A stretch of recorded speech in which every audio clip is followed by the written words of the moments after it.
As part of We the People, celebrating 250 years, here's This Day in History.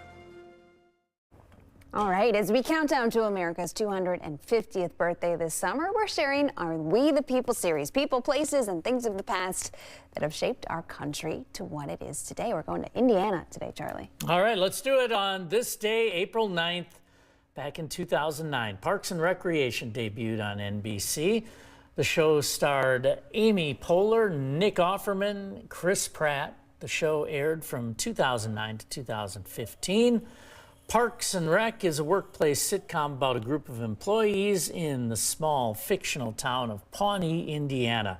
The show was originally pitched as a spin-off of The Office with Steve Carell, but co-creator Greg Daniels wanted the comedy to be an unrelated show with an Office-like tone.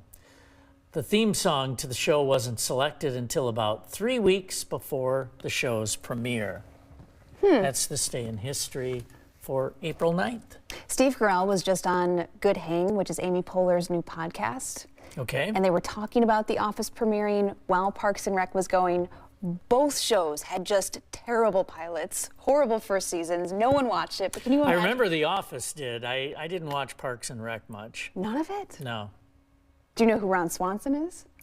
Nick Offerman? I do. I know who he is. If you took up woodworking, you'd be right there with him. I do some woodworking. Oh my gosh. Maybe I should watch it.